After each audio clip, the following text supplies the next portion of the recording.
سکا نہیں، رہتا ہی نہیں۔ یاد رکھیے گا،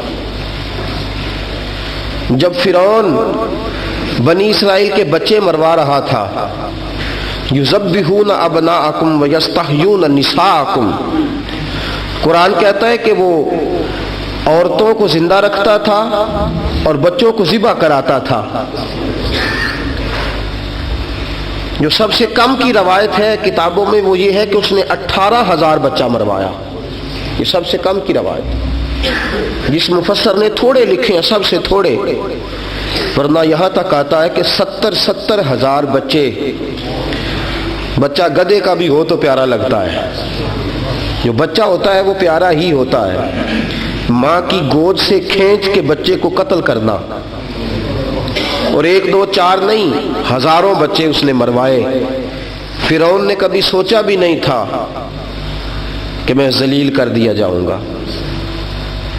فرعون کہتا تھا کہ میں رب ہوں، میں خدا ہوں، کبھی سوچا ہی نہیں تھا، کبھی سوچا ہی نہیں تھا۔ لیکن بے پرواہی ویخ سجن دی، جتھے کسے دی پیش نہ جاوے، انہیں تاجاں والے در در رولے تے منگتے تخت بٹھاوے۔ بے پرواہی ویخ سجن دی، جتھے کسے دی پیش نہ جاوے، تاجاں والے در در رولے تے منگتے تخت بٹھاوے۔ کبھی سوچا ہی نہیں تھا۔ نمرود کی باری آ گئی۔ نمرود کہتا تھا میں رب ہوں، انا احیی و امیت، میں زندگی بھی دیتا ہوں موت بھی دیتا ہوں، جسے چاہوں مار دوں جسے چاہوں چھوڑ دوں، میں رب ہوں، میرا توتی بولتا ہے کوئی میرے برابر کا؟ ہزاروں بچے اس نے قتل کروا دیے، ہزاروں عورتوں کے حمل گروا دیے، ہزاروں لوگوں کو قتل و خون میں نہلا دیا۔ نمرود نے کبھی سوچا بھی نہیں تھا کہ ایک چھوٹا سا مچھر میرے ناک میں گھسے گا اور میں مار دیا جاؤں گا، کبھی سوچا ہی نہیں تھا۔ جب ظالم ظلم کرتا ہے تو سمجھتا ہے میں ہمیشہ ظالم رہوں گا، لیکن ایسا نہیں ہوتا۔ جب حضرت بلال رضی اللہ تعالیٰ عنہ کی باری آئی نا، ابو لہب نے کہا تھا کہ بلال تجھے اتنی اذیتیں دیں گے کہ زمانہ یاد رکھے گا۔ جملہ کہا تھا ابو لہب نے کہ بلال تجھے اتنا تڑپاؤں گا کہ زمانہ یاد رکھے گا۔ بات اس کی سچ ثابت ہوئی، بات اس کی زمانے کو یاد ہے کہ نہیں یاد ہے؟ اس نے کہا تھا بلال تجھے اتنا تڑپاؤں گا کہ زمانہ، بات تو اس کی سچ ثابت ہوئی، لیکن ایک جملہ کہنا بھول گیا، ایک بات کہنی ابو لہب بھول گیا، تجھے اتنا تڑپاؤں گا کہ زمانہ تیری تڑپ یاد رکھے گا۔ فطرت نے اسی وقت مسکرا کے کہا تھا کہ ابو لہب زمانہ بلال کا صبر یاد رکھے گا اور تیرا ظلم بھی یاد رکھے گا، یہ بھی یاد رکھنا۔ اگر صبر یاد رہے گا، عشق یاد رہے گا تو ظلم بھی یاد رہے گا، ظالم کو اس کے ظلم کی سزا بھی ملے گی۔ ہوتا کیا ہے؟ اللہ فرماتے انما یؤخرہم، میں نہ تھوڑی مہلت دیتا ہوں ظالم کو، میں مہلت دیتا ہوں، اور ظالم سمجھتا ہے مجھے پوچھنے والا ہی کوئی نہیں، میں مہلت دیتا ہوں، وہ سمجھتا ہے مجھے پوچھنے والا کوئی نہیں۔ اللہ کے پیارے محبوب صلی اللہ علیہ وسلم کی حدیث بخاری شریف میں محبوب پاک صلی اللہ تعالی علیہ وآلہ وسلم نے فرمایا کہ اللہ ظالم کی رسی دراز کر دیتا ہے، اللہ ظالم کی رسی دراز کر دیتا ہے اور اسے کھلا چھوڑ دیتا ہے کہ چل کر ظلم، اسے طاقت بھی دیتا ہے۔ طاقت تو اللہ کی ہے نا ساری، ظالم کے پاس ہے، وہ کس کی ہے؟ چل کر ظلم، وہ کرتا ہے، رسی دراز کر دیتا۔ حضرت ابو سعید خدری فرماتے ہیں اللہ کے پیارے محبوب علیہ السلام نے فرمایا یاد رکھو پھر جب اللہ کسی کو پکڑتا ہے تو کوئی چھڑا ہی نہیں سکتا، جب رب پکڑ لے پھر کوئی چھڑا ہی نہیں سکتا۔ الا بإذنہ ہی، مگر وہ جن کو وہ سفارش کی اجازت دے۔ یزید نے ظلم کی حد کر دی، جب تخت حکومت میں بیٹھا تو ظلم کی حد کر دی، حد کر دی اس نے سمجھا تھا کہ شاید یہ اقتدار میرے پاس رہے گا، شاید یہ تخت جو میں نے سجایا ہے اس پہ سجا رہوں گا، بنا رہوں گا، قائم رہوں گا۔ اسے سمجھ نہیں نہ آئی کہ حکومتیں ظلم سے نہیں عدل سے قائم رہتی ہیں۔ میرے عمر فاروق رضی اللہ تعالیٰ عنہ کی حکومت عدل سے قائم تھی تو 12 سال قائم رہی، 12 سال قائم رہی، اور عمر چلے گئے، عدل کرتے کرتے چلے گئے۔ میں اگلے جمعے بیان کروں گا حضرت عمر کے بارے میں۔ جناب عمر چلے گئے، عدل کرتے کرتے دنیا سے رخصت ہو گئے، لیکن مدینے کی گلی سے بھی جا کے پوچھو گے تو عمر کے عدل کی گواہی دے گی۔ مدینے کی گلی اور مٹی بھی کہے گی کہ عمر عادل تھا۔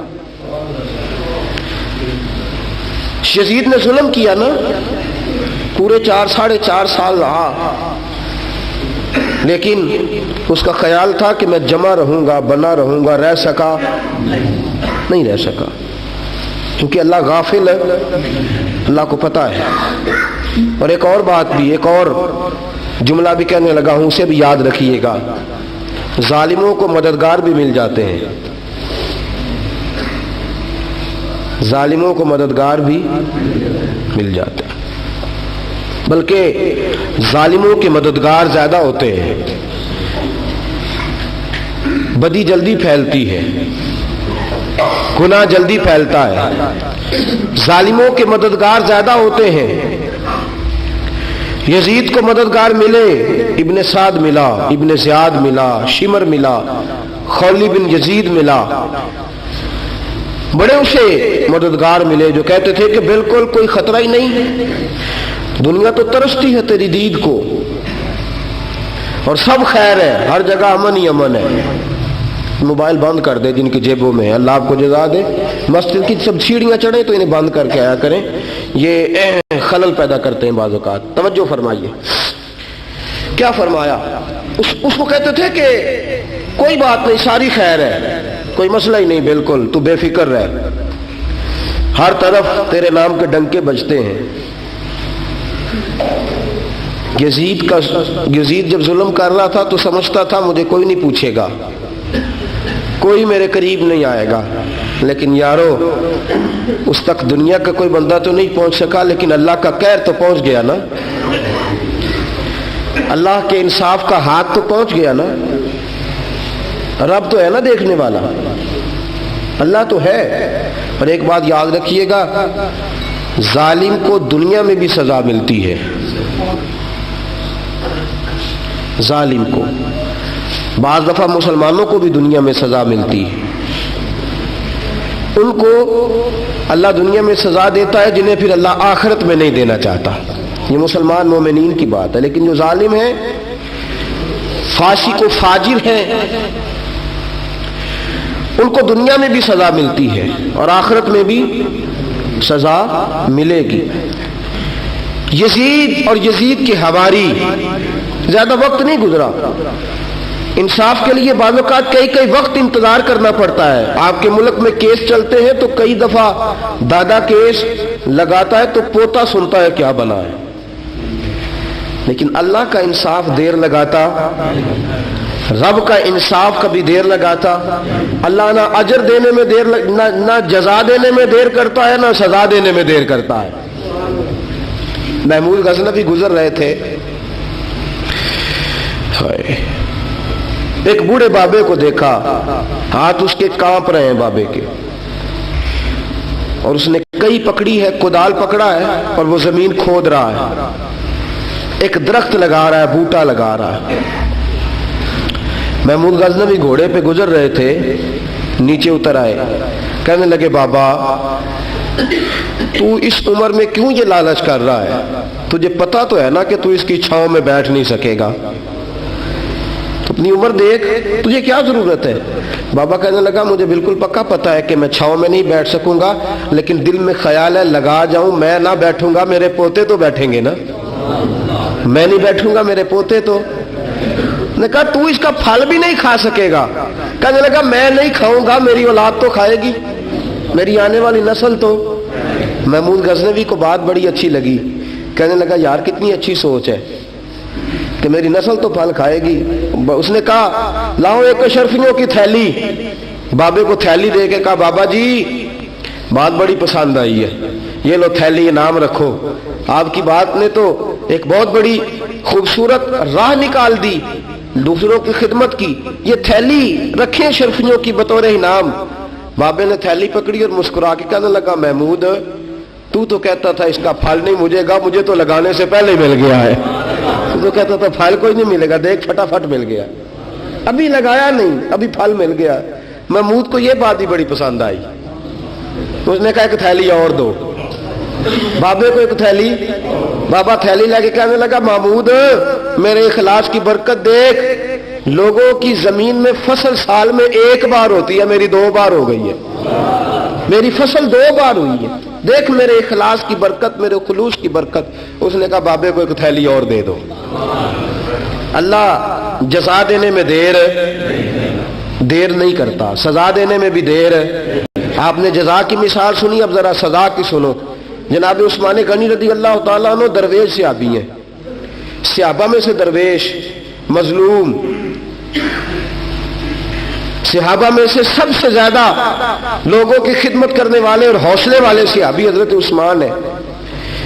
کسی کو کچھ نہیں کہتے تھے. ایک دن ایک بندہ آیا, اس نے منہ ٹیڑھا کر کے حضرت عثمان غنی کی گستاخی کی. آپ نے فرمایا نہ کر, اللہ سزا دے گا. کہنے لگا کیسی سزا؟ آپ نے فرمایا میں نے تجھے کہا نہ کر, اللہ سزا دے گا. کہنے لگا میں تو کروں گا. منہ ٹیڑھا کیا. حضرت عثمان نے کہا یا اللہ جیسا یہ بننا چاہتا ہے بنا دے. لوگ کہتے ہیں نگاہ اٹھا کے دیکھا تو منہ ٹیڑھا ہو گیا تھا. اللہ جزا دینے میں دیر, سزا دینے میں بھی دیر. بچیے رب کے قہر سے, بچیے. اللہ اقتدار دے, دولت دے تو عاجزی اختیار کیجیے. اللہ حسن دے, جوانی دے, طاقت دے, ہمت دے تو عاجزی اختیار کیجیے. اکڑنے والے اسے پسند, اسے جھکے ہوئے لوگ پسند ہیں.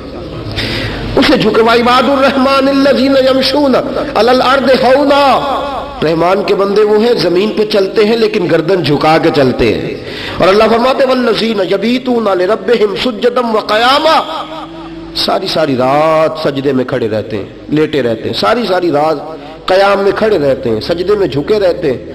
لیکن کیا ہوتا ہے والذین یقولون ربنا اصرف عنا عذاب جہنم ان عذابها کان غراما, ساری رات عبادت کی ہے, ساری رات کھڑے رہے ہیں, لیکن دن چڑھا ہے تو ہاتھ پھیلا کے کہا یا اللہ ہمارے گناہ معاف کر دے. میاں صاحب کہتے ہیں راتی ساری کر زاری, راتی ساری کر زاری, نیند اکھاں تھی دھوندے تے فجرے اوہی گناہگار کہاون سب تو نیویں ہوندے. راتی ساری کر زاری, نیند اکھاں تھی دھوندے فجرے اوہی گناہگار کہاون سب تو نیویں.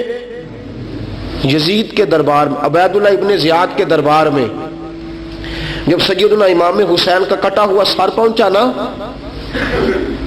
اس نے ایک چھڑی پکڑی اور چھڑی پکڑ کے نا تو امام حسین کے لبوں پہ مارنے لگا. کہنے لگا تجھے کہا تھا نا بات مان جا, کٹا ہوا سر تشت میں رکھا ہے, تجھے کہا تھا نا بات مان جا. راوی کہتا ہوں عبید اللہ ابن زیاد نے چھڑی ماری اور اس نے بے ادبی کی. کہنے لگا تو تھا ہی اس قسم کا, تیرا یہی حال ہونا چاہیے تھا معاذ اللہ. حضرت بریدہ اسلمی حضور کے صحابی دربار میں موجود تھے. فرمایا ابن زیاد تو برا ہے, تیرا باپ برا ہے, چھڑی پیچھے کر. کئی بار میں نے ان لبوں کو مصطفیٰ کو بوسے دیکھے ہوئے دیکھا ہے, پیچھے کر, ہٹا لے. راوی کہتے ہیں کہ 1 2 3 4 5 6 سال گزر گئے. وہی کوفے کا دربار, وہی محل, وہی تخت اور وہی تشت جس میں امام حسین کا سر رکھ کے لایا گیا تھا. 6 سال کے بعد مختار ثقفی حکمران بن گیا. مختار ثقفی نے کہا کہ میں چن چن کے ماروں گا وہ بندے جنہوں نے امام حسین کو قتل کیا تھا. ایک نہیں، دو نہیں، چار نہیں، 6000 بندہ مارا اس نے چن چن کے.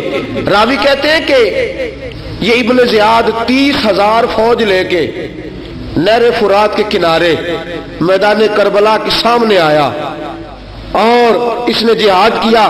مختار ثقفی نے ابراہیم بن مالک کو بھیجا، فرمایا جاؤ قتل کر کے لاؤ. لڑائی شروع ہو گئی. یکم محرم کو ہوئی تو پھر بند ہو گئی، پھر 5 کو شروع ہو گئی، پھر 7 کو شروع ہو گئی. 10 محرم کا دن آ گیا 6 سال کے بعد. وہی ظہر کا وقت آ گیا. وہی عبید اللہ ابن زیاد جس نے امام حسین رضی اللہ تعالیٰ عنہ کو قتل کروایا تھا، وہ گرا ہوا ہے اور زمین پہ گرا ہے.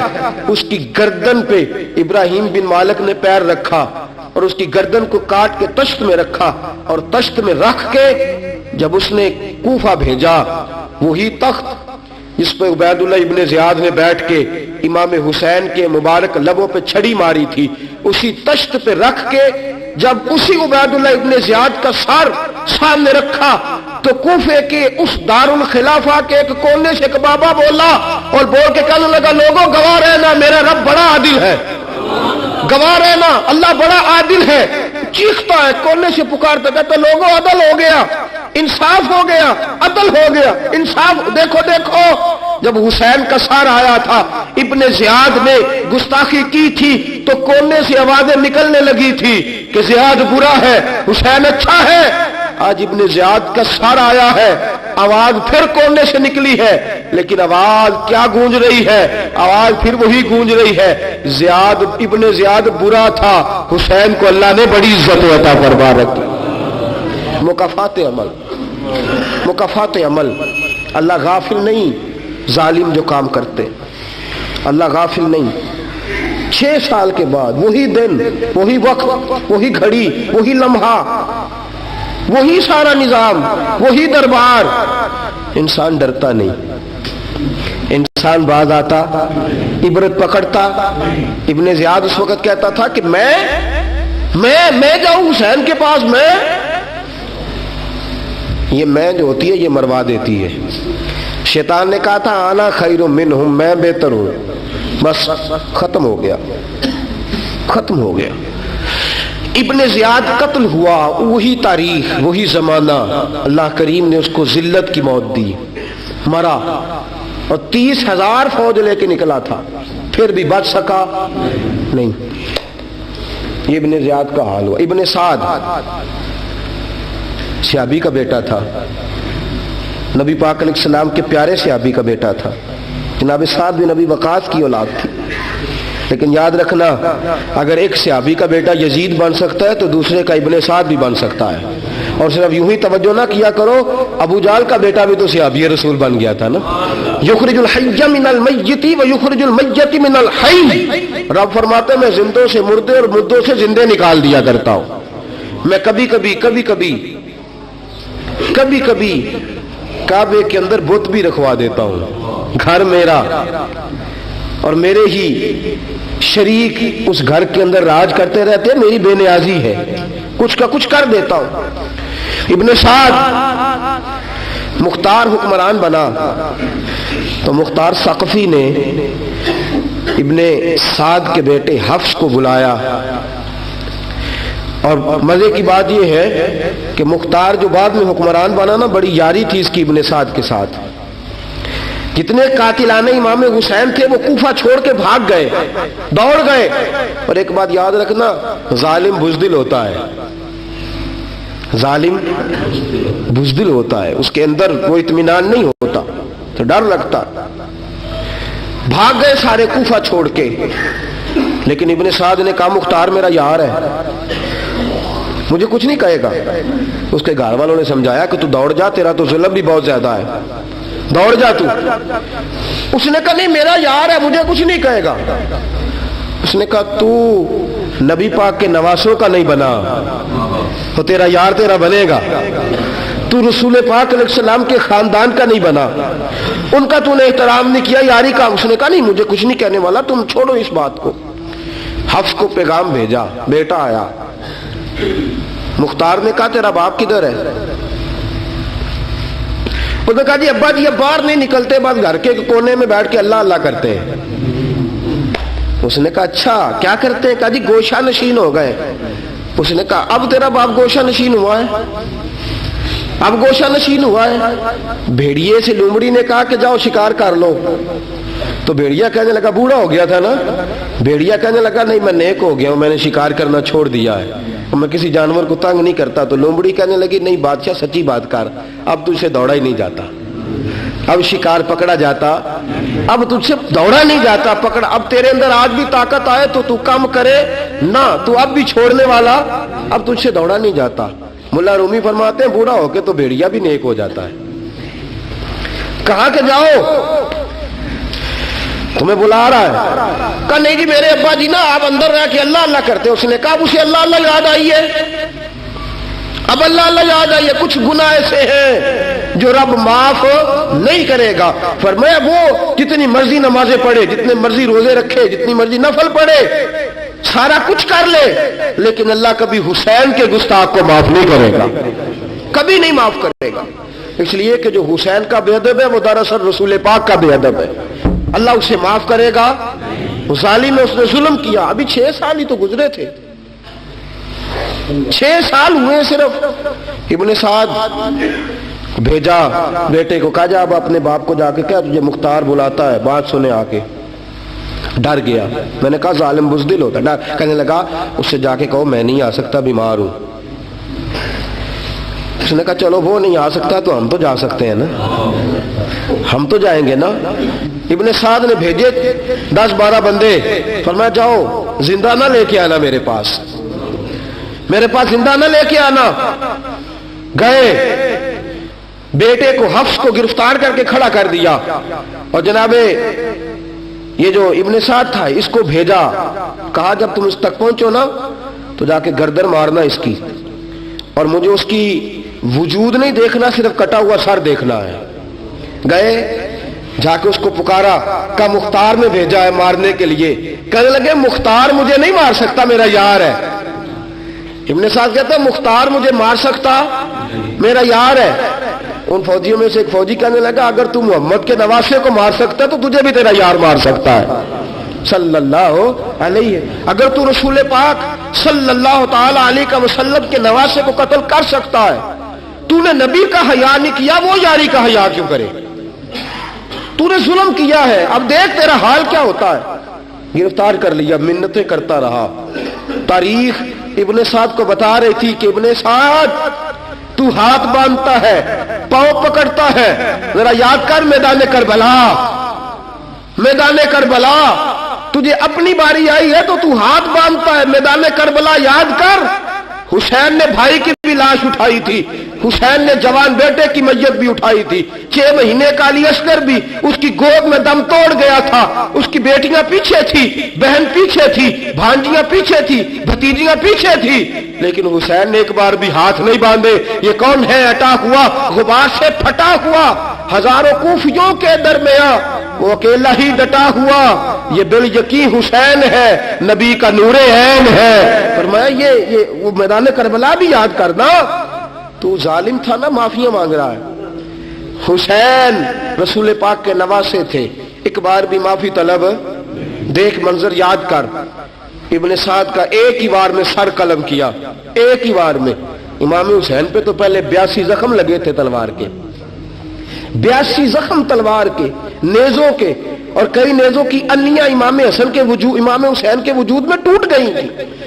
امام حسین رضی اللہ تعالی عنہ پہلے ڈٹے رہے، جمے رہے، بڑی دیر کے بعد گر، پہلے ہی وار میں گر گیا۔ ابن سعد کا کٹا ہوا سر پہنچا تو بیٹا کھڑا تھا۔ مختار سقفی نے کہا کہ تیرا باپ میں نے مار دیا ہے۔ کہنے لگا کوئی مزہ نہیں رہا زندگی میں۔ اس نے کہا چلو ٹھیک ہے تمہیں بھی مار دیتے ہیں۔ پھر مزہ نہیں رہا تو مار دیتے، کاٹ دیا سر اس کا بھی، دونوں سر کاٹے، تشت میں رکھے، اور مدینہ منورہ حضرت محمد بن حنفیہ رضی اللہ تعالیٰ عنہ جو امام حسین کے چھوٹے بھائی تھے، جناب علی کی دوسری زوجہ کے بیٹے تھے، جناب علی کے صاحبزادے ان کے پاس بھیجے، اور بھیج کے کہا کہ لو ابن سعد کا سر حسین کا بدلہ ہے، اور اس کے بیٹے کا سر علی اکبر کا بدلہ ہے۔ جب محمد بن حنفیہ کے پاس پہنچے تو آپ نے فرمایا یہ کمینوں کے سر میرے بھائی کے سر کا بدلہ ہو ہی نہیں سکتے، یہ کہاں حسین کا بدلہ ہو سکتے ہیں؟ وہ حسین ابن علی، وہ حسین ابن علی، حسین ابن علی کی شان رفت کوئی کیا جانے، حسن جانے، علی جانے، نبی جانے، خدا جانے۔ وہ حسین ابن علی کہ باپ جنہ دا ہر میدان اندر لڑدا رہیا سی کل ایمان بن کے، ماں جنہ دی سجدۃ النساء ہوئے تے نانا عرش تے جاوے مہمان بن کے۔ فرمایا یہ حسین کا بدلہ ہو سکتے ہیں؟ وہ خولی بن یزید، خولی بن یزید جس نے امام حسین کا سر کاٹا تھا، پتہ چلا نا، دیکھیں نا امام حسین کو کتنے موقع ملے تھے کربلا سے جانے کے، پہلے موقع پر ہی اور بن یزید نے کہا کہ امام آپ جانا چاہیں تو میں رستے کھول دیتا ہوں، آپ تشریف لے جائیں۔ امام حسین نے فرمایا میں علی کا بیٹا ہوں، دوڑوں گا نہیں، میں دوڑوں گا نہیں، میں نہیں جانے والا۔ خولی بن یزید دوڑ گیا، کوفہ چھوڑ کے دوڑ گیا اور کسی دور دراز علاقے میں جا کے ڈیرا لگا لیا۔ پھر وہاں سے واپس آیا کہ کسی نے کہا امن ہو گیا، آجا، آ گیا دوبارہ کوفے۔ مختار کو پتا چلا کہ آ گیا ہے، پھنس گیا ہے، گھر پہنچ گیا ہے۔ اس کی بیوی جو تھی نا خولی بن یزید کی، بڑی محبت کرتی تھی نبی پاک کے خاندان کے ساتھ، حضور کے خاندان کے ساتھ بڑی محبت کرتی تھی۔ اور محبت والوں کا انداز پتہ کیا ہے؟ رنگے چمن پسند، نہ پھولوں کی بو پسند، ہم کو ہے وہ پسند جسے آئے تو پسند، یہ انداز ہے۔ انداز محبت یہ ہے کہ نبی پاک کا غلام نہ ہو، سگا چچا بھی ہو تو مانتے نہیں، غلام نہ بنے، سگا چچا بھی ہو تو مانتے نہیں، اور نبی پاک علیہ السلام کا غلام ہو، چاہے حبش کا رہنے والا بلال ہی کیوں نہ ہو، سردار مانتے ہیں۔ یہ انداز محبت ہے۔ وہ بیوی بڑی محبت کرنے والی تھی، اس نے پیغام بھیجا، اس نے کہا آ گیا ہے گھر، بندے بھیجے کہا جاؤ خولی کو پکڑ کے لاؤ۔ مختار نے کہا جلدی لاؤ، حکمران نے حکم دیا لاؤ، پکڑ کے گئے، گھر کے اندر گئے تو چھپ گیا۔ چھپا کہاں؟ ٹوکرے کے نیچے۔ میں نے کہا ظالم بزدل ہوتے، ایک ٹوکرے کے نیچے چھپ گیا۔ بیوی سے کہنے لگا، ان سے کہنا میں گھر کوئی نہیں، ان سے کہو میں گھر نہیں۔ بیوی کہنے لگی چلو ٹھیک ہے۔ دروازے پہ گئی، وہ کہنے لگے ہم خولی بن یزید کو گرفتار کرنے آئے ہیں۔ منہ سے پکار کے کہنے لگی گھر کوئی نہیں، منہ سے، اور ہاتھ کے اشارے سے کہنے لگی وہ ٹوکرے کے نیچے چھپا ہوا ہے۔ منہ سے کہنے لگی کوئی نہیں گھر، تاکہ سن لے، اندر سن لے۔ منہ سے کہنے لگی کوئی نہیں، ہاتھ کے اشارے سے کہنے لگی چھپا ہوا ہے ٹوکرے کے نیچے۔ گئے، جا کے ٹوکرا ہٹایا، اپنے پاس بہت ساری دولتیں اور جائیدادیں وہ ساری دے دی۔ کہنے لگا یہ میرے پاس کتنا پیسہ ہے، یہ بہت سے کاغذات ہیں، یہ کتنے زیورات ہیں، لے لو، مجھے چھوڑ دو۔ انہوں نے کہا وہ حکومت کدھر ہے جس کے لیے تم نے حسین کا سر کاٹا تھا؟ کدھر ہے وہ تمہارے تخت، اور کدھر گئی وہ تمہاری سلطنتیں، اور کدھر گئی وہ تمہاری دولت اور اقتدار، اور کدھر ہے وہ تمہارا اسلحہ جس کی بنیاد پر تم نے رسول پاک کا خون میدان کربلا میں بہایا تھا، وہ ہمارے سامنے لے کے آ۔ کہنے لگا یہ تھوڑے سے انعامات جو میں نے اکٹھے کیے تھے، یہ دنیا کی گندی دولت، اس کے لیے میں نے میدان کربلا میں امام حسین کا مبارک سر مبارک تن سے جدا کیا تھا، لے لو، مجھے چھوڑ دو۔ انہوں نے کہا نہ دنیا میں لے تجھے چھوڑیں گے اور نہ اللہ ہی تجھے قیامت کے دن چھوڑے گا۔ گرفتار کر کے لائے، گرفتار کر کے لائے۔ مختار نے کوفے کے بازاروں کے اندر اعلان کیا کہ آؤ باہر نکلو تمہیں بتاؤں، حسین ابن علی کا خاندان گرفتار کر کے انہی کوفے کی گلیوں میں پھرایا گیا تھا نا، یہی گھمایا گیا تھا، آؤ تمہیں دکھاؤں خدا کا انتقام اور اللہ تبارک و تعالیٰ کا انصاف تمہیں دکھاؤں، آؤ میدانوں میں نکلو، گھروں سے باہر آؤ۔ مختار ثقفی اگرچہ بندہ آباد میں یہ بھی ٹھیک نہ نکلا، لیکن بعض اوقات میرے نبی پاک علیہ السلام نے فرمایا اللہ اپنے دین کا کام اپنے نافرمان سے بھی لے لیا کرتا ہے، اس نے کام لینا ہو فاسق سے بھی لے لیتا ہے۔ اللہ نے لے لیا کام، نکلو میدانوں میں، نکلے باہر، چوک بھر گئے، گلیاں بھر گئیں، کوفے کے محلات بھر گئے۔ مختار نے کہا لوگوں 6 سال پہلے کی تاریخ بھی ذہن میں رکھنا، اور آج کا دن بھی تم کبھی مجھے وہ خولی بن یزید ہے کہ یہ نعرے لگاتا تھا کوفے کی گلیوں میں کہ میں نے حسین کا سر کاٹا ہے، میں نے حسین کا سر کاٹا، تمہارے سامنے کھڑے، پوچھو اس سے پوچھا بھی تو نے حسین کا سر کاٹا؟ کہنے لگا جی میں نے تو بالکل نہیں کاٹا تھا، میں تو انعام کے لیے نعرے لگاتا تھا، میں نے تو نہیں کاٹا۔ اس نے کہا چلو ابھی کرتے ہیں تیرا بندوبست۔ زخم لگائے تلوار کے ساتھ اس کے وجود پر زخم لگائے، اور جب نڈھال ہو گیا، خون بہہ گیا، زمین پہ گر گیا، تو مختار نے کہا اس کے وجود کو آگ لگا دو، زندہ کو جلا دو۔ جب وہ جل رہا تھا، راکھ اڑ رہی تھی، لوگ کہہ رہے تھے کہ دیکھو یاد رکھنا اللہ نے رسی ڈھیلی کر دی تھی، اب رب نے رسی کھینچی ہے، تو دیکھو خدا سے بڑا کسی کا انصاف نہیں ہے۔ کس انداز میں امام حسین کے قاتل کو شمر ذل جوشن، میں نے کہا تھا 10 محرم کے دن جب مختار کے لوگ اس کے پیچھے بھاگے تو مدینہ منورہ تک گیا، حضرت امام زین العابدین سے بھی ملا، انہوں نے پانی بھی پلایا، کہنے لگا امام صاحب لگتا ہے آپ نے مجھے پہچانا نہیں۔ فرمایا میرا سارا گھر اجاڑ دیا، میں تجھے بھول سکتا ہوں؟ کہا پھر پانی کیوں پلایا ہے؟ فرمایا بند کرنا تمہارا کام ہے، اور دشمنوں کو پلا دینا یہ ہمارے خاندان کا رواج ہے۔ فرمایا میرا سارا گھر اجاڑ دیا، تجھے کبھی بھول سکتا ہوں؟ بھول ہی نہیں سکتا، لیکن چونکہ ہمارے گھر کا کوئی مزاج ہی تھوڑا منفرد ہے، ہمارا کوئی انداز ہی تھوڑا مختلف ہے۔ شمر دوڑتا امام زین العابدین سے کہنے لگا مجھے پناہ ملے گی؟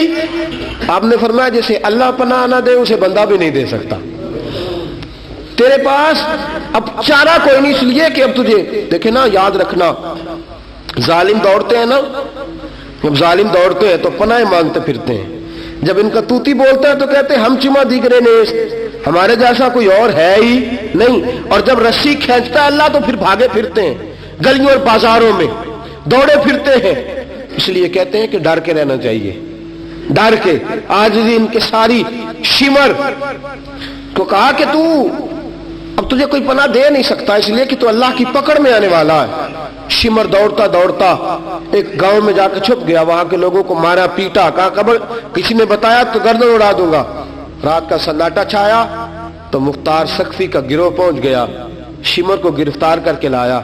مختار سقفی نے کہا کہ اس کے نا ہاتھ اور پیر باندھو، یہ پانی بند کرتا تھا میرے امام کے بچوں پر، یہ پانی بند، اور نعرے لگاتا تھا، کھڑا ہو کے کہتا تھا کہ امام پانی جانوروں کو دوں گا، درندوں پرندوں چرندوں کو دوں گا، لیکن اگر علی اصغر مانگے گا تو پھر نہیں دوں گا، علی اکبر مانگے گا تو پھر نہیں دوں گا، عباس مانگیں گے تو پھر نہیں دوں گا، اگر زین العابدین مانگیں گے تو نہیں دوں گا، سکینہ شہربانو اور زینب کو پانی نہیں ملے گا، باقی ساری کائنات پیے گی، آپ کو نہیں ملے گا۔ یہ وہی شمر تھا، گرفتار کر کے لایا، 3 دن تک پیاسا رکھا، اور زبان اتنی لمبی باہر نکل آئی، العطش العطش کی آوازیں بلند کرنے لگا۔ کہا جناب اس کا کرنا کیا؟ کہا اس کے ہاتھ باندھ دو، پیر باندھ دو، اور جو بھوکے کتے ہیں نا جن کو کئی دنوں سے میں نے بھوکا رکھا ہوا ہے، وہ کتے اس پر چھوڑو، اور جب کتے اس کا گوشت نوچے تو کوفے کے بازاروں میں اعلان کرنا کہ جو نبی پاک کی اہل بیت کا گستاخ ہو اسے اسرائیل بھی جان نکالنے نہیں آتے۔ کتے نوچتے ہیں، تڑپتا ہے لیکن جان نکلتی۔ کہا آؤ دیکھو آ کے یہ ہے میت کسی بے ادب کی، منہ دکھانے کے قابل نہیں ہے، ان کے دشمن پہ لعنت خدا کی، رحم پانے کے قابل نہیں ہے۔ فرمایا دیکھو جان بھی نہیں نکل رہی۔ فرمایا یہ وہ ہے جس کو 2 گز زمین بھی نہیں مل سکی، کتوں کے پیٹوں میں اسے جگہ ملی ہے، یہ وہ تھا۔ تو جناب امام حسین رضی اللہ تعالیٰ عنہ کے خاندان پہ پانی بند کرنے والا تھا۔ میرے عزیزو دیکھو، رب فرماتا ہے کہ میں کبھی کسی ظالم سے غافل نہیں۔ یہ تو تھا نا تھوڑا سا ظالموں کا انجام جو میں نے آپ کے سامنے رکھا، تھوڑا سا ظالموں کا انجام جو میں نے آپ کے سامنے رکھا، پھر تاریخ نے پلٹا کھایا۔ میرے امام کا ایک ہی بیٹا حضرت امام زین العابدین، ان کے 6 بیٹے کتابوں میں آتے ہیں، کم اور زیادہ کی روایتیں بھی ملتی ہیں۔ امام زین العابدین، ایک لخت جگر، اور ایک خاندان کی سپہ سالار بی بی، کون بھلا؟ حضرت سیدہ زینب یہ جناب زینب جب پیدا ہوئی تھی نا تو حضرت علی رضی اللہ تعالیٰ عنہ فرماتے ہیں کہ حضور سفر پہ گئے ہوئے تھے، تو مجھے سیدہ فاطمہ نے کہا کہ بچی کا نام رکھو، تو میں نے کہا کہ میں نے پہلے رکھے ہیں، کہا حضور تو سفر پہ ہے، فرمایا آئیں گے تو نام رکھیں گے، جناب زینب رضی اللہ تعالیٰ. اور حضرت امام زین العابدین کی مختلف روایتوں میں مختلف عمر آئی. یہ دو خاندان کے بڑے بچے تھے، خاندان کے یہ دو بڑے بچے تھے. میرے دوستو، یہ جو ایک اہم مسئلہ آپ کے گوش گزار کروں، پہلے یہ ہوتا تھا پہلے کہ خلافت روحانی بھی اور سیاسی بھی ایک ہوتی تھی. امام حسن تک ایک رہی، روحانی خلافت بھی اور سیاسی خلافت بھی ایک رہی. مسئلہ تھوڑا باریک ہے، تھوڑا سا آپ کو میرے بات غور سے سننی پڑے گی. پہلے خلافت ایک ہوتی تھی، روحانی بھی اور سیاسی بھی. حضرت ابو بکر صدیق رضی اللہ تعالیٰ عنہ سیاسی کام بھی کرتے تھے مسجد نبی کے منبر پر بیٹھ کر، اور ساتھ ساتھ لوگوں کو روحانیت کی طرف بھی توجہ دلاتے تھے، اللہ اللہ بھی سکھاتے تھے، لوگوں کو نماز بھی پڑھاتے تھے، جمعہ بھی پڑھاتے تھے، سارا کچھ ہوتا تھا. جناب امام حسن تک یہ کام رہا. حضرت عمر فاروق، حضرت عثمان غنی، جناب علی مرتضیٰ اور امام حسن تک یہ سلسلہ رہا. پھر خلافت دو حصوں میں بٹ گئی. ایک ہو گیا سیاسی خلیفہ جو حکومت چلائے، اور ایک ہو گیا روحانی خلیفہ جو لوگوں کو اللہ اللہ بتائے. وہ جو خلافت تھی نا روحانی، وہ آج تک آ رہی ہے، صوفیاء کے ذریعے، علماء کے ذریعے، نیک اور پارسال لوگوں کے ذریعے. وہ اللہ اللہ بتاتے ہیں، وہ اللہ اللہ بتاتے ہیں، پھر اپنا خلیفہ بناتے ہیں، پھر وہ اللہ اللہ بتاتا ہے. یہ وہ ہے خلاف. حضرت امام زین العابدین رضی اللہ تعالیٰ عنہ کو بادشاہ وقت نے بلایا نا اپنے پاس، تو امام زین العابدین نے فرمایا میں نہیں جاؤں گا، میں جاؤں گا. عبد المالک بن مروان نے بلایا اور امام زین العابدین کو کہا کہ آپ کو ضرور آنا پڑے گا. آپ نے فرمایا اس کی وجہ؟ اس نے کہا وجہ یہ ہے کہ آپ کی طرف لوگوں کا رجوع بہت ہے، لوگوں کی توجہ بہت ہے، دل کھینچے چلے جاتے ہیں. امام زین العابدین نے فرمایا سارا زمانہ بھی میری طرف آئے، پھر میں بادشاہ کے دربار میں، بادشاہ بزرگوں کے پاس آئے تو ان کی عزت بڑھتی ہے، اور اگر نیک لوگ بادشاہوں کے دروازوں پہ جائیں تو ان کی عزت گھٹتی ہے. فرمایا میں نہیں جاؤں گا. اس نے کہا کہ امام مجھے سمجھ کوئی نہیں آتی. امام زین العابدین سے کہنے لگے مجھے سمجھ کوئی نہیں آتی کہ بادشاہ میں ہوں لیکن راشا آپ کے پاس ہوتا ہے. عجیب تماشا ہے کہ لوگوں کی تلواریں میرے ساتھ رہتی ہیں، دل آپ کے ساتھ دھڑکتے ہیں. میں دیکھتا ہوں کہ مدینے کے بعد ایک کٹیا میں آپ رہتے ہیں، کٹیا میں، لیکن میں دیکھتا ہوں کہ سورج بھی چڑھتا ہے تو آپ کو سلامی دے کے چڑھتا ہے، اور چاند بھی نکلتا ہے تو حسین کے بیٹے کے قدم چوم کے نکلتا ہے. امام زین العابدین رضی مدینے سے باہر چلے گئے، ڈیرا لگا لیا عمر بھر اسی جگہ. نام تو علی اوس تھا نا آپ کا، لیکن زین العابدین عبادت کرنے والوں کی زینت. میرے امام نے خلیفہ عبد المالک بن مروان سے کہا تو باز آ جا، میں حسین کا بیٹا ہوں، مجھے لوگوں کو اللہ اللہ سکھانے دے. اب میں تخت خلافت پہ بیٹھ کر نہیں، میں چٹائی پہ بیٹھ کے دین پڑھاؤں گا. اب میں فرش زمین پہ بیٹھ کے لوگوں کو اللہ اللہ سکھاؤں گا. امام زین العابدین کو خلیفہ عبد المالک بن مروان ہوا پتہ کیا تھا؟ تھوڑی سی تاریخ بتا دوں. یزید کے مرنے کے بعد اس کا بیٹا آیا، وہ 40 دن تک رہا. میں نے 10 محرم کو بتایا تھا. اس نے کہا میں اپنے باپ کو بھی اس قابل نہیں سمجھتا تھا، چھوڑ کے چلا گیا. اس کے بعد حضرت عبداللہ ابن زبیر رضی اللہ تعالیٰ عنہ جو تھے، وہ کیونکہ مکہ اور مدینہ اور حجاز کے لوگوں نے انہیں اپنا امیر بنا لیا تھا. جب یزید کے بیٹے نے خلافت چھوڑی تو وہ پورے ملک کے ایک جو ہے وہ امیر بن گئے. ان کے درمیان ہی مروان نے سازش کی، مصر اور شام پہ اس نے اپنا تسلط جما لیا. مروان مرتے وقت اپنے بیٹے عبد المالک بن مروان کو بنا گیا امیر. عبد المالک بن مروان بڑا ظالم، بڑا خونخوار، بڑا بد تہذیب آدمی تھا. امام زین العابدین سے کہنے لگا کہ آپ کو آنا پڑے گا. آپ نے فرمایا میں کوئی نہیں آؤں گا. اس نے امام زین العابدین کو گرفتار کرایا. بہت سارے بزرگوں نے لکھا ہے، بالخصوص امام قشیری نے رسالہ میں لکھا، گرفتار کرایا، ہاتھوں میں بیڑیاں، پیروں میں بیڑیاں. امام زین العابدین جس طرح نکلے تھے نا کربلا سے اور دمشق آئے تھے گرفتاری کے عالم میں، اور پھر دمشق سے مدینے آئے تھے، اسی عالم میں پھر گرفتار کرایا. اور خلیفہ عبد المالک بن مروان کے سامنے جب امام زین العابدین پہنچے تو آپ نے کہا کہ تو نے دیکھا ہے نا میرے باپ کے قاتلوں کا کیا انجام ہوا تھا، تو نے دیکھا ہے میرے باپ کے قاتلوں کا، بعد آ جا. اس نے کہا کہ یزید کے پاس طاقت تھی، اس نے آپ کو گرفتار کرا لیا تھا، اب میرے پاس طاقت ہے، میں نے بھی گرفتار کرا لیا ہے. امام زین العابدین سے کہنے لگا آپ کے پاس طاقت ہے تو دکھائیے. آپ کے پاس ہے طاقت تو دکھائیے۔ امام زین العابدین رضی اللہ تعالیٰ عنہ نے فرمایا تجھے کہا چیلنج نہ کر، میں درویش ہو گیا ہوں، ایک طرف لگ گیا ہوں، ایک کونے میں جا کے بیٹھ گیا ہوں، مدینے سے باہر جا کے میں نے ڈیرا لگایا، بس مجھے اب چھیڑ مت، مجھے اپنا کام کرنے دے، مجھے لوگوں کو دین سکھانے دے، اللہ اللہ بتانے دے، تو جان، تیری حکومت جانے، تیری سلطنت جانے، میں تیرے کام میں دخل نہیں دیتا، تو میرے کام میں دخل نہ دے، مجھے اللہ اللہ کرنے دے، اللہ اللہ کرانے دے۔ کہنے لگا میرے پاس طاقت ہے، میں نے گرفتار کر لیا ہے۔ امام زین العابدین رضی اللہ تعالیٰ عنہ کے ہاتھ اور پاؤں میں بیڑیاں تھی، امام زین العابدین کی زبان سے نکلا اللہ اللہ اللہ۔ تیسری دفعہ جب آپ کی زبان سے اللہ نکلا، ساری بیڑیاں ٹوٹ کے زمین پہ گر گئیں۔ امام زین العابدین کے لیے اٹھنے لگا، فرمایا بیٹھ جا زمین پہ۔ خلیفہ زمین پہ بیٹھا، امام زین العابدین رضی اللہ تعالیٰ عنہ نکلے۔ مجھے نہ کہنا روایت ضعیف ہے، روایتیں ضعیف ہوتی ہیں، عقیدے مضبوط ہونے چاہیے۔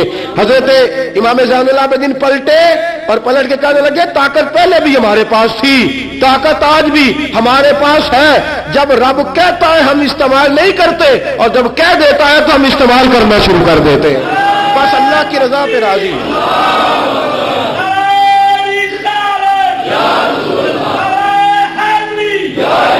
جب اللہ کہتا ہے تو استعمال کرتے ہیں۔ امام زین العابدین خلیفۃ المسلمین امیر المومنین امام حسن کے بھتیجے جناب علی کے پاس 3 سال رہے تھے، وہ تو کٹ گئے سارے، لیکن میرے امام زین العابدین اگرچہ حکومت نہیں لی لیکن دلوں پہ حکومت کرتے رہے، دلوں پہ۔ یہی خلیفہ عبد الملک بن مروان، دیکھو کہتے ہیں جادو ہو جو سر چڑھ کے بولے، اور حقیقت چھپ نہیں سکتی بناوٹ کے اصولوں سے، اور خوشبو آ نہیں سکتی کبھی کاغذ کے پھولوں سے۔ پتہ ہوتا ہے ہمیں سچ کیا ہے جھوٹ کیا ہے۔ طواف کعبہ ہو رہا ہے، طواف کعبہ، ایک عورت بہت بڑی، اس نے کعبے میں بھی آ کے ظلم کرنے شروع کر دیے، لوگوں کو تنگ کرنا شروع کر دیا۔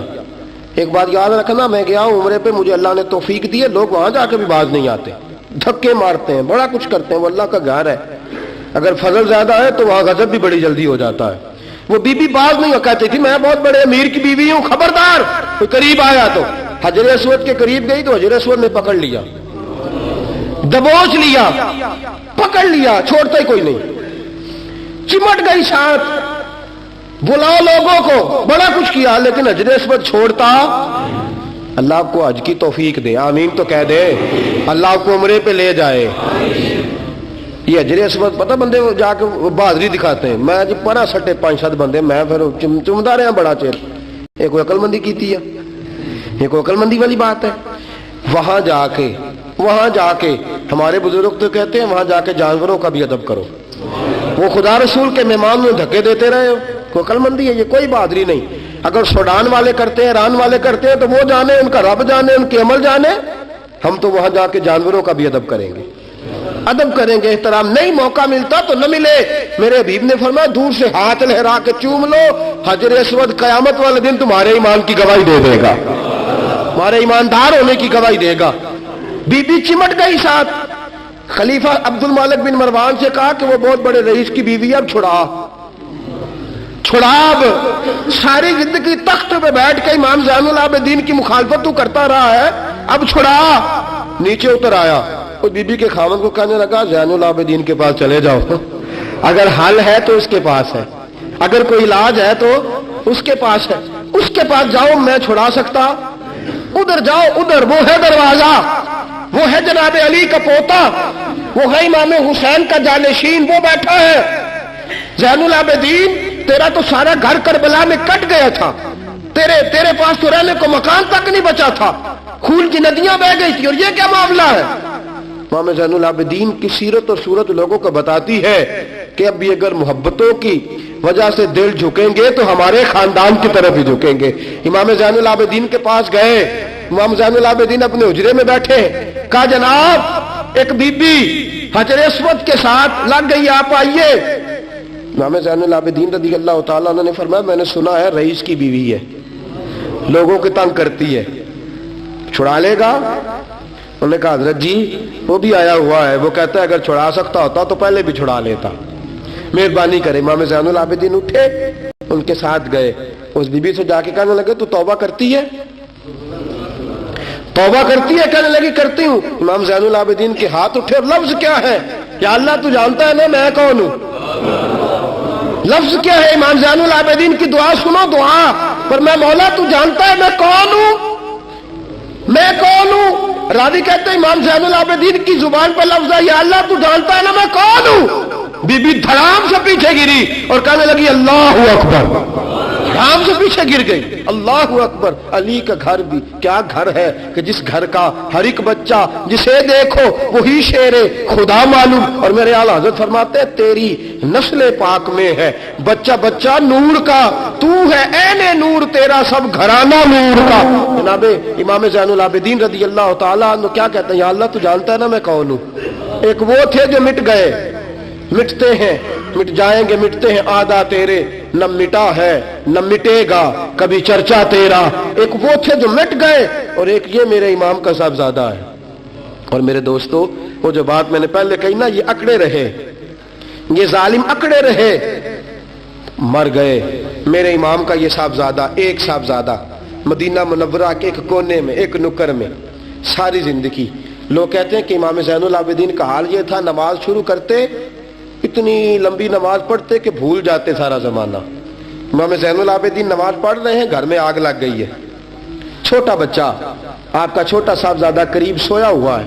امام زین العابدین رضی اللہ تعالیٰ عنہ نماز پڑھ رہے ہیں، آگ لگ گئی، بچہ قریب سویا، لوگ آئے، شور مچ گیا، آگ بجھاتے رہے، بچے کو اٹھا کے لے جاتے رہے۔ نماز کے بعد امام زین العابدین نے دیکھا، فرمایا یہ کیا ہے، یہ خاک کس قسم کی؟ انہوں نے کہا حضرت جی گھر میں آگ لگ گئی تھی، آپ کو پتہ ہی نہیں؟ کہا کیوں، کیا ہوا؟ کہا ہم سارا زمانہ آگ بجھا رہا تھا، آپ نماز پڑھ رہے تھے۔ فرمایا تم دنیا کی آگ بجھا رہے تھے، میں نانا مصطفیٰ کی امت پر دوزخ کی آگ بجھا رہا تھا۔ تم دنیا کی آگ بجھا رہے تھے، میں حضور کی امت کے لیے دوزخ کی آگ بجھا رہا تھا۔ تم دنیا کی بجھاتے رہے، میں دوزخ کی بجھا رہا تھا۔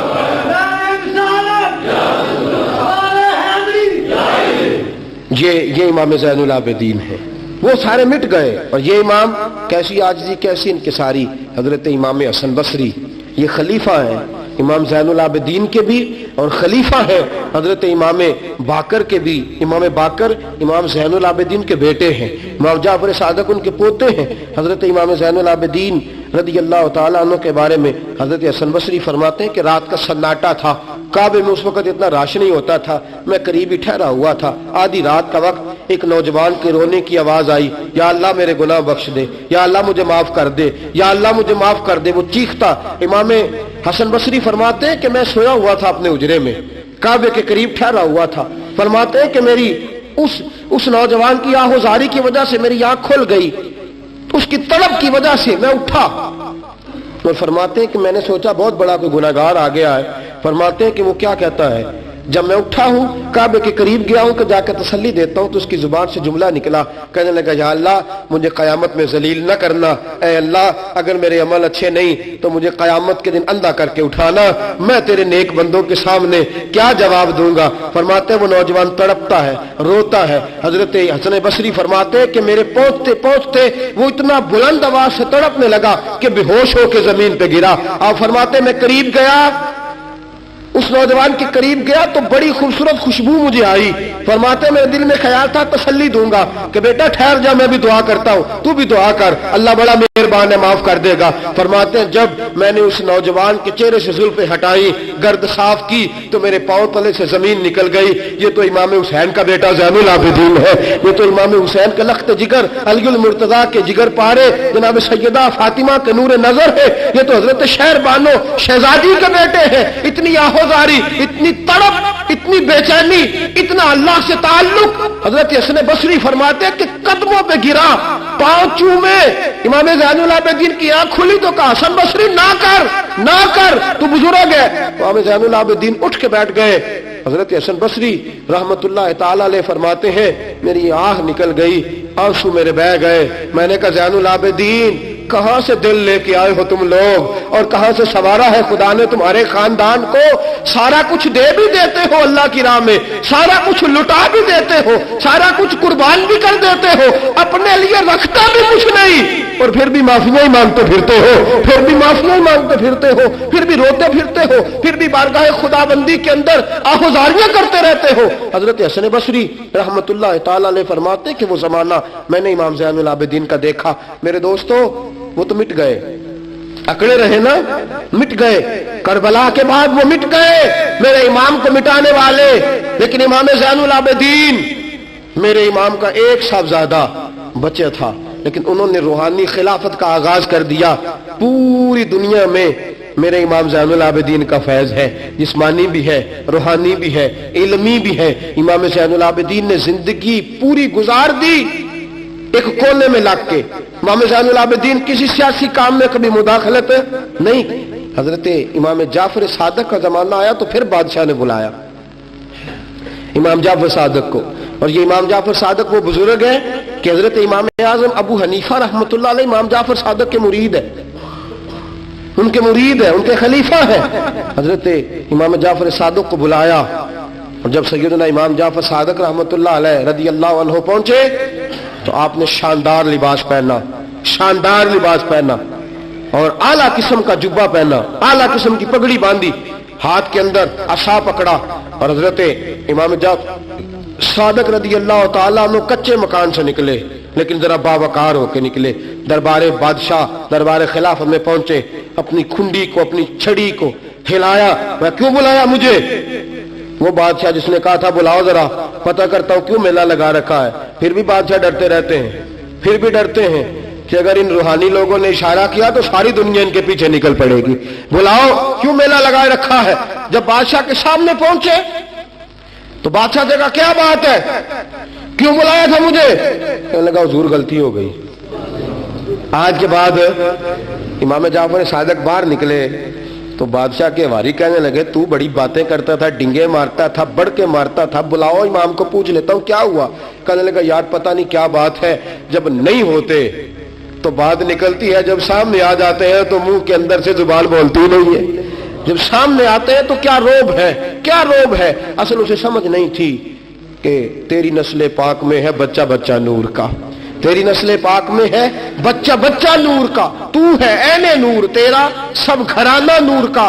حضرت امام جعفر صادق باہر نکلے تو آپ کا خادم گھر جا کے کہنے لگا امام صاحب اعلیٰ قسم کا لباس، لوگ باتیں کر رہے تھے، اتنا بڑا قیمتی لباس، لوگ گفتگو کر رہے تھے۔ تو حضرت امام جعفر صادق نے قمیض اتارا، نیچے ٹاٹ کا لباس تھا، فرمایا یہ جو اوپر پہنا ہے یہ مخلوق کو دکھانے کے لیے ہے، اور جو اندر پہنا ہے وہ رب کو دکھانے کے لیے ہے۔ اندر اللہ کو دکھانے کے لیے ٹاٹ کا ہے، لیکن مخلوق کو دکھانے کے لیے میں نے اعلیٰ لباس پہنا ہے۔ ان کے دل میں خیال نہ آئے کہ رسول پاک کے اہل بیت شاید کمزور ہو گئے ہیں، اس لیے ڈرتے اور سہمے ہوئے آتے ہیں۔ میرے نبی کے خاندان نے اس وقت سے لے کر تا دم آخری آج تک ایک پورا کردار ادا کیا ہے۔ سادات کا دین میں ایک پورا کردار رہا ہے، تحریر کے معاملات میں، تقریر کے معاملات میں، تدریس کے معاملات میں سادات کا پورا کردار رہا۔ وقت گزرنے کے ساتھ ساتھ کبھی سید غوث اعظم کی شکل میں آئے، اور کبھی سید معین الدین چشتی اجمیری کی شکل میں آئے، اور کبھی سید علی حجویری داتا گنج بخش کی شکل میں آئے، اور کبھی یہ سید حضرت شاہ آل رسول ماں رہروی کی شکل کے اندر آئے، اور کبھی یہ سید میر عبد الواحد بلگرامی کی شکل میں آئے۔ یہ سادات آتے رہے، اپنے اپنے دور میں چمکتے رہے، اپنے اپنے دور میں دین کا فریضہ سر انجام دیتے رہے۔ انہوں نے پھر اعلان حکومت والوں کو کہا کہ ٹھیک ہے، اگر تم سمجھتے ہو کہ اس طرح ہمیں دین نہیں پھیلانے دیتے تو ہمیں اللہ نے توفیق دی ہے، ہمیں اللہ نے طاقت دی ہے، اللہ نے ہمیں روحانیت دی ہے، ہم اس روحانی طرز کے ساتھ دین پھیلائیں گے۔ میرے دوستو اگرچہ قوت اور اقتدار بھی ہمیشہ انہی کے پاس رہا، کربلا میں جو بھی آیا آپ دیکھ لیجئے نا، یزید کے 14 بیٹے بتائے جاتے ہیں، کوئی بھی نہیں کہتا میں یزید کی اولاد میں سے ہوں۔ امام زین العابدین ایک ہی بچے تھے نا کربلا میں، آپ کو گلی گلی سید ملیں گے، نگر نگر سید ملیں گے، جگہ جگہ رسول پاک کی اولاد ملے گی۔ میرے دوستو یاد رکھنا، جو ظلم کرتا ہے اور ظلم میں بڑھتا ہے وہ بچتا نہیں، اس کا نام مٹ جاتا ہے، اس کا کردار نفرت کی علامت بن جاتا ہے۔ زندگی آپ بھی گزار رہے ہیں، وقت میں بھی بتا رہا ہوں، یاد رکھنا، خیال رکھنا، اگر ظالم بنو گے تو مٹ جاؤ گے، اگر ظالم بنو گے تو ختم ہو جاؤ گے، اگر ظالم بنو گے تو تمہارا نام لینا لوگ پسند نہیں کریں گے۔ ظلم کا نشان بن کے نہ رہنا، محبت کی علامت بن کے رہنا۔ اگر کبھی مار بھی کھانی پڑی تو وقتی طور پہ کھا جانا، تھوڑی دیر کے لیے مار کھا کے دیکھنا، کبھی کبھی مار کھانے میں بھی بڑی عزت ہوا کرتی ہے، کبھی کبھی مار کھانے اور برداشت کرنے میں بھی بڑا وقار ہوتا ہے۔